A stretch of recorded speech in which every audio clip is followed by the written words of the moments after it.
The library was quiet, thick carpets swallowing any sound. Dust motes drifted in the slanted afternoon light cutting through the tall windows.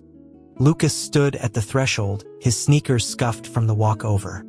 He took a breath and pushed the heavy oak door open. Ethan was at his desk, his back to the room, looking out over the manicured campus grounds below. He didn't turn, but Lucas saw the line of his shoulders tighten, then deliberately relax. The air smelled of old paper and lemon wood polish. "Hey," Lucas said, the word too loud in the hushed space. Ethan swiveled in his chair. His face was all clean angles, his gaze immediately finding Lucas's. The distant, detached expression he wore for everyone else was already gone, replaced by something quieter, more focused. "You're here." "Yeah." Lucas dropped his backpack on a worn leather armchair. He walked to the massive mahogany desk, planting his hands on the polished surface. "My soda, Ethan." "The whole mini fridge is empty." For a long moment, Ethan just looked at him. Then he stood, the motion fluid and unhurried. He came around the desk, his eyes dropping. Without a word, he knelt on one knee on the deep Persian rug. His fingers, precise and sure, reached for the frayed laces of Lucas's Converse, which had come undone. He began to retie them, his head bent, dark hair falling slightly over his forehead. "It's not good for you," he said, his voice low. "All that caffeine and sugar." He finished the first knot and moved to the other shoe. "How about some milk instead? Or fresh squeezed orange juice?" Lucas felt the fight drain out of him, replaced by a familiar, frustrating fondness. He scowled down at the top of Ethan's head. "You can't just throw my stuff out." "I didn't throw it out. I put it away." Ethan secured the second bow and looked up. His eyes were a calm, steady gray. "One can. Room temperature. That's the compromise." "Fine," Lucas muttered, kicking lightly at Ethan's knee. "But you're buying." A ghost of a smile touched Ethan's mouth. "Deal." The memory came unbidden, sharp and clear. Not this library, but another quiet room, a decade past. A different kind of tension in the air. The Caldwell estate felt less like a home and more like a museum dedicated to good taste. 10-year-old Lucas, bored out of his mind by the adult chatter and clinking crystal, had slipped away from the main reception. He'd been exploring a dimly lit hallway lined with portraits of stern-looking people when he noticed a sliver of movement near the heavy velvet drapes at the far end. He crept closer. There, half hidden in the fabric's shadow, was a boy about his age. He was dressed in a miniature suit, his hair too perfectly combed. He was just sitting there, knees drawn up, not making a sound. Lucas crouched down, keeping a careful distance. "Hey, what are you doing back here?" The boy's eyes flicked to him. They were a startling light gray, wide and watchful. He didn't answer. "It's boring out there," Lucas confided, his voice dropping to a whisper. "But I saw something cool. In the garden. A family of raccoons by the old oak tree. Wanna go see?"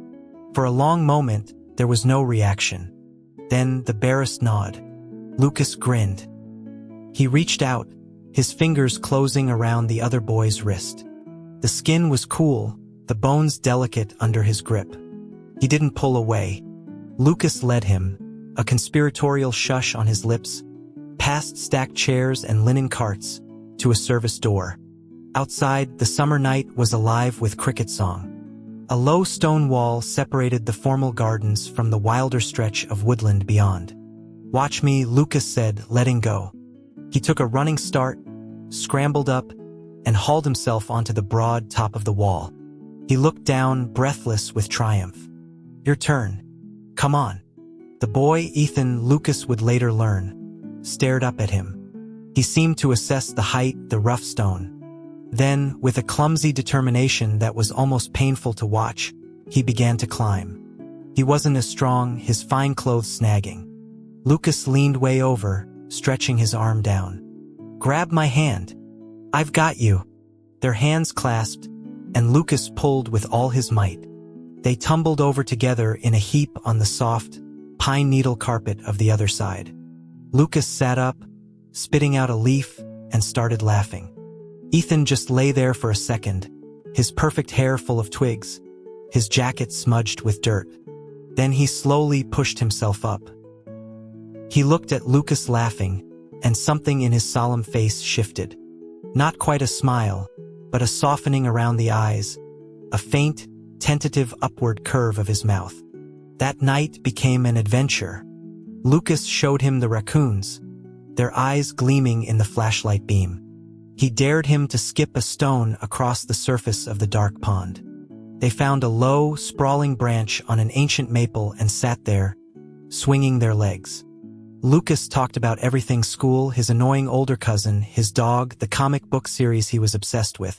Ethan listened, his occasional mum or silent nod feeling like a prize. The spell broke when Lucas's mother's voice, faint but unmistakably worried, called from the direction of the house. Panic jolted through him.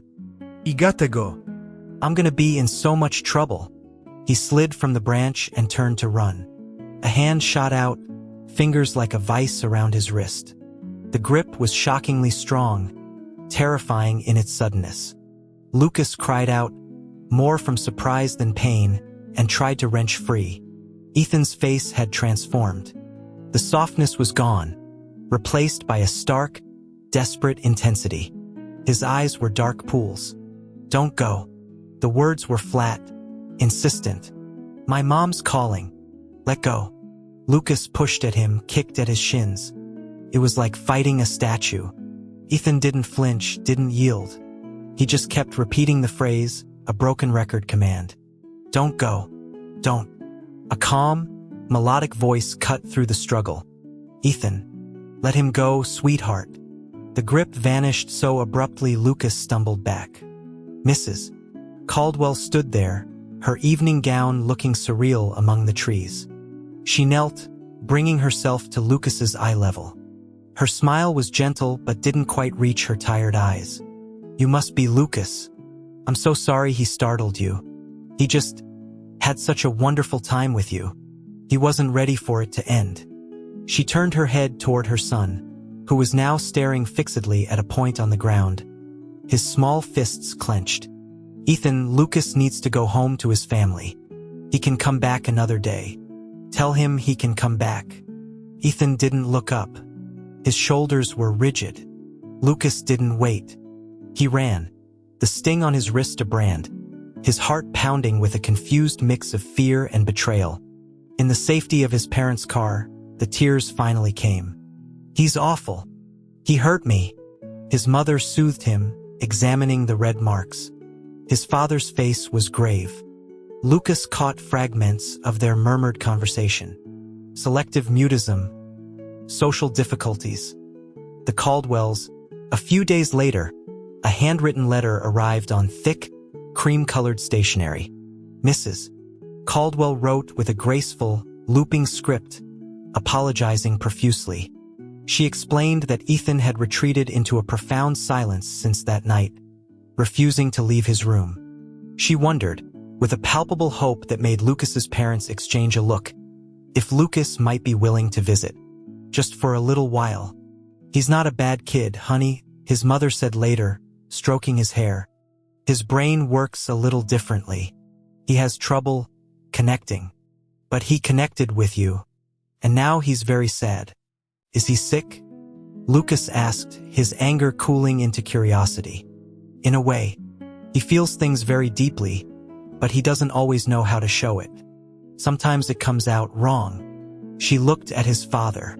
"We'll only stay a few minutes. If you're uncomfortable, we leave. Promise." Lucas, armed with this new understanding he's not a monster. He's lonely, agreed. The Caldwell house felt less intimidating in the daylight. Ethan was waiting in a sunroom filled with plants. He looked pale, clutching a small plate with a single, meticulously frosted cupcake.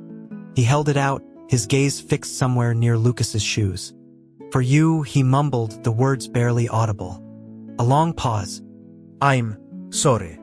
Lucas took the cupcake. The frosting was sweet, almost too sweet. "It's okay," he said around a mouthful. He saw Mrs.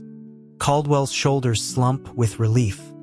As his parents made moves to leave, Ethan's head jerked up.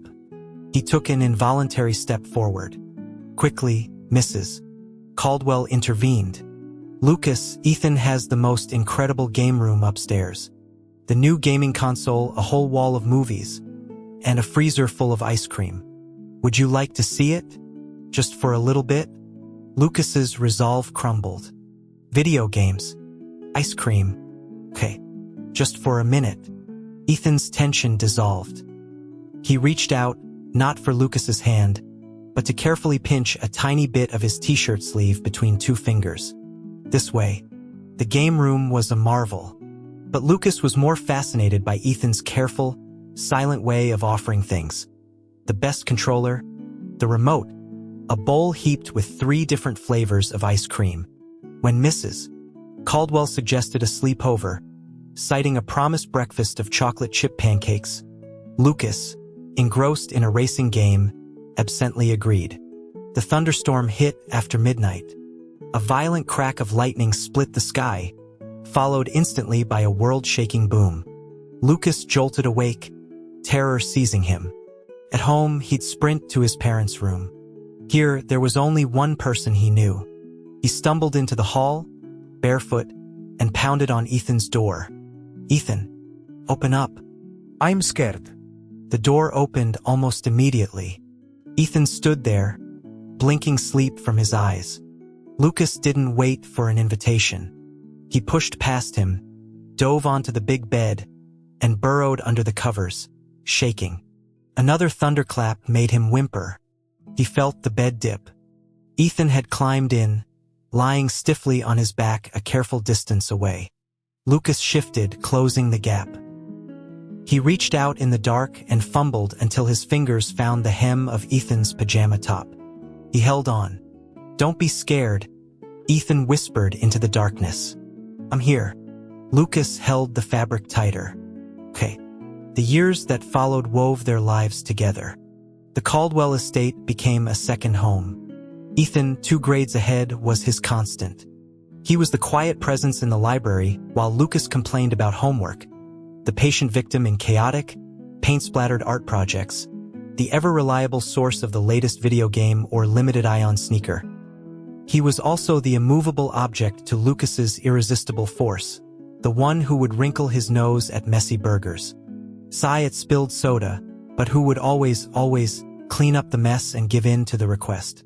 Lucas noticed the way people looked at Ethan at college, with a mix of awe and wariness. The untouchable, brilliant Caldwell heir. They didn't see the boy who kept Lucas's favorite kind of juice in his fridge, who remembered how he took his coffee, who still, without fail, would kneel to tie a loose shoelace. It was after a long day of classes, sprawled on the rug in Ethan's apartment, that the realization struck Lucas like a physical blow. He was watching Ethan read, the lamplight gilding the line of his jaw, the focused dip of his eyebrows. A warmth spread through Lucas's chest that had nothing to do with the room's temperature. It was a sharp, sweet, terrifying ache. He wanted to reach over and trace that jawline. He wanted to be the only thing that ever made those serious eyes soften. Oh no. The panic that followed was swift and suffocating. He made excuses, retreated to his own dorm, constructed a wall of texts left on read and plans abruptly canceled. Each curt reply felt like a betrayal, but the alternative, facing Ethan, with this new, terrifying knowledge shining out of him, seemed impossible. Ethan's messages grew more persistent, then confused, then edged with a worry Lucas had never heard from him before. When the phone rang and Ethan's name flashed on the screen, Lucas's heart hammered against his ribs. He let it go to voicemail. The knock on his dorm room door came less than an hour later. He opened it to find Ethan standing there, dressed in a simple Henley and jeans. He looked tired, shadows under his eyes, his usual composure frayed at the edges. "Lucas." His voice was rough. "Tell me what I did." "You didn't do anything," Lucas blurted out, his eyes suddenly hot. "Then why are you hiding?" Ethan took a step inside, his gaze searching Lucas's face. "If you're tired of this, of me, just say it." The words "tired of you" shattered something inside Lucas. The dam broke. I'm not tired of you. I could never be tired of you. That's the problem. The confession tore out of him, messy and raw. I like you, Ethan. Not like a friend. Not like a brother. I like you. And it's weird and it's wrong and you're going to hate me now and I don't know what to do. He was fully crying, ugly and helpless. Ethan was motionless for a heartbeat, too. Then he crossed the space between them in one long stride and pulled Lucas into his arms. The embrace was tight, almost desperate. No, he said, his voice a low vibration against Lucas's temple. Not wrong. Never wrong. He pulled back just enough to cradle Lucas's face, his thumbs wiping clumsily at the tears. I like you too. I have, for a long time. The world tilted, righted itself on a new axis. You what? Ethan let out a breath that was almost a laugh. I was waiting for you to be ready. The relief was so profound it made Lucas dizzy. He swatted at Ethan's chest, a weak, watery gesture. You couldn't have given me a hint? I've been miserable. I'm sorry. Ethan's forehead came to rest against his. His eyes were close, brighter than Lucas had ever seen them. No more hiding. Nothing was formally declared, but everything changed. A silent agreement settled between them, deep and sure. Lucas's casual touches were now met with deliberate ones. A hand lingering on the small of his back, fingers lacing together under a restaurant table. The goodnight rituals held a new, charged tenderness.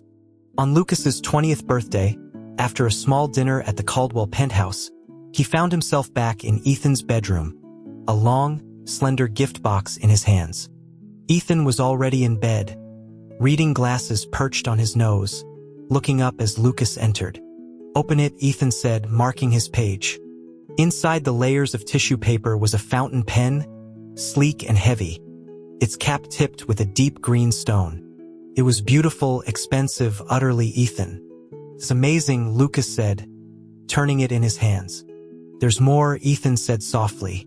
He took the pen, found a nearly invisible seam, and pressed.